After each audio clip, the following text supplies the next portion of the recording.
Greetings to the esteemed assembly. May you always be blessed with abundant energy, inner peace, and may your hearts be ever filled with loving kindness. Today, we continue to address the wounds in the soul and how to heal them in the best possible way.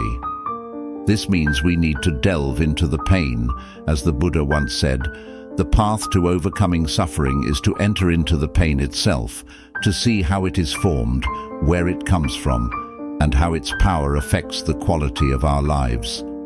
How much ability do we have to cope and transform these pains? But we often view these pains as monsters, as fierce dogs. You can't easily approach a fierce dog with fear, trembling, or cowardice. You can't stand before a fierce dog and feel scared, scream, or want to attack. Both approaches lead to failure. You need a special power and attitude to approach that fierce dog and befriend it. I'm referring to the power of mindfulness, of being present. When you set aside the past and future, you learn to be fully present in the moment. If you practice mindfulness meditation, you will be taught skills to dwell peacefully in the present.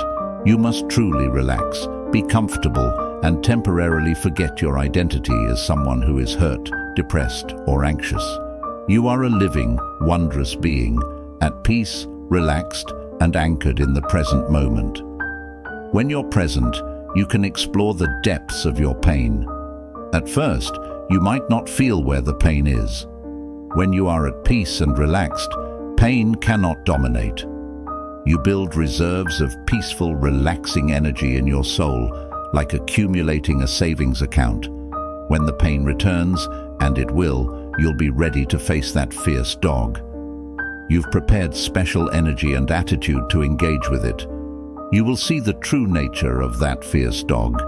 You can approach it, and it won't have the strength to harm you. That fierce dog only has power when you are distracted, too focused on external attractions and pressured by the outside world. When your mind isn't strong, calm, or empowered, you can't deal with it. But when you are determined to set aside external distractions and return to caring for your wounds with a solid mindset, that dog will be scared.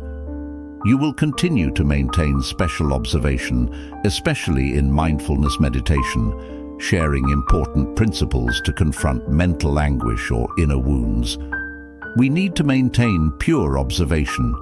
No suppression, no imagination, no labeling, no criticism, no judgment, just acknowledging what is happening. It's crucial to be timely and to be present with a joyful attitude, like a mother responding to a crying child. The mother sets aside everything to go to the room and hold the child. At that moment, the mother focuses only on the child, not distracted, not scared because she is stable and experienced. When the mother holds the child, the crying will lessen, though the child may still cry for help. The mother will then check why the child is crying. Perhaps the diaper is tight, or the child was bitten by an ant. The mother helps promptly, maintaining kindness, love, and concern, understanding deeply the child's needs. Sometimes just holding the child in a peaceful energy is enough to stop the crying. Within us, those who are depressed have a child who has never grown up. Why is that? We are adults, but we must have great endurance and resilience to withstand all storms and adversities in life without being hurt. Some people achieve that ability. If we are adults, we must have a deep understanding that life involves both gain and loss, arrival and departure. We must learn to accept everything life brings without necessarily reacting, demanding, or suffering. We are not equipped with all this knowledge or undergone the training to develop such endurance. Thus, sometimes we feel we are not as mature as we should be, unable to forgive others' mistakes or accept life's adversities. Sometimes we also need to be understood, loved, cared for, and accepted. Sometimes we are very sensitive and easily hurt, like having a very small child within us.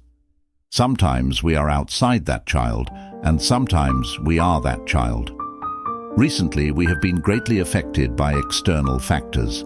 We have placed our lives outside for too long. too deeply without time to care for that child. That child continues to cry, roar, and dominate us. When we look at the wounds of someone with depression, anxiety disorder, or bipolar disorder, we see that child existing. Reading it feels like encountering a child. We must recognize this undeniable truth. It is a fact. One of the important first steps in therapy is to acknowledge that something exists within us. Whether it is a large or small child, or whether we are in a syndrome with a name, it is still part of ourselves. We must take responsibility to return to heal and care for that child. When we look deeply into the wound, we see that this child cannot grow up partly because of childhood wounds, possibly caused by adults or loved ones unintentionally. In childhood, we may have experienced abuse, neglect, mistreatment, discrimination, or harsh words and physical punishment. With a fragile and sensitive psyche, we are easily hurt. We should have known this, and it helps us understand that the child is wounded. Growing up involves healing these wounds within our souls. We have plenty of time to return, acknowledge the wounded child, and find ways to heal the wounds.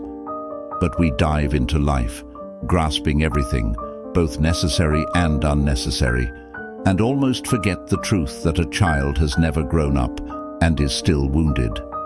Then, one day, when our energy dips, we lose our composure, our energy declines under life's pressures, we return and realize the child is still crying, still wounded.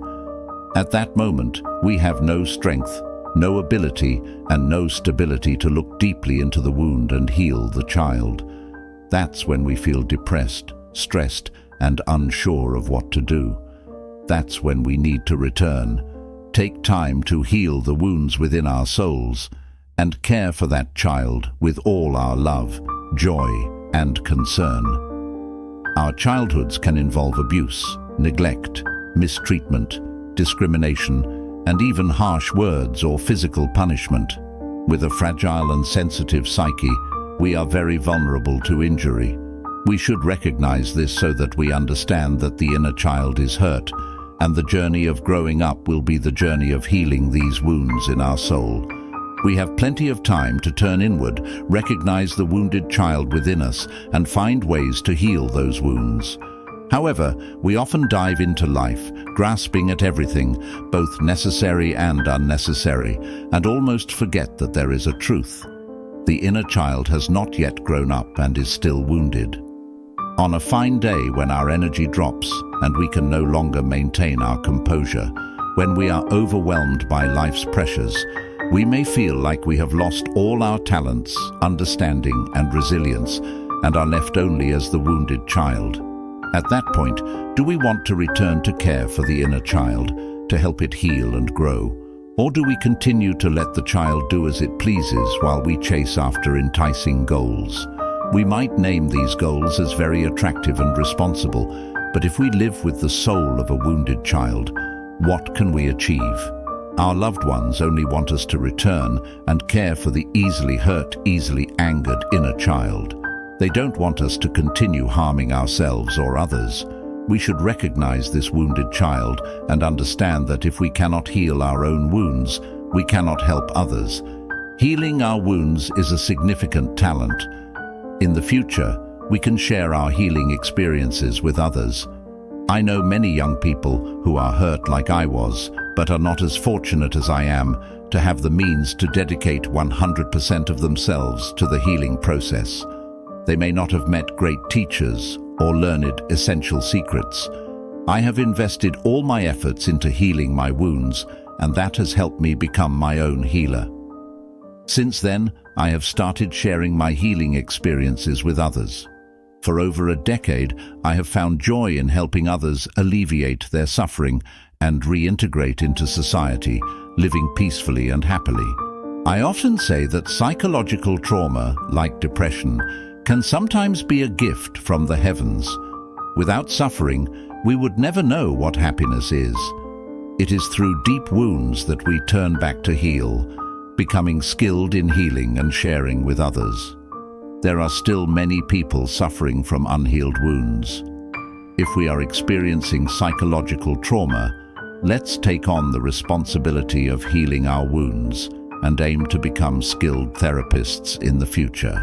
It is a wonderful job, and I hope we will soon heal our wounds to become the excellent therapists that the world needs. Thank you all for listening.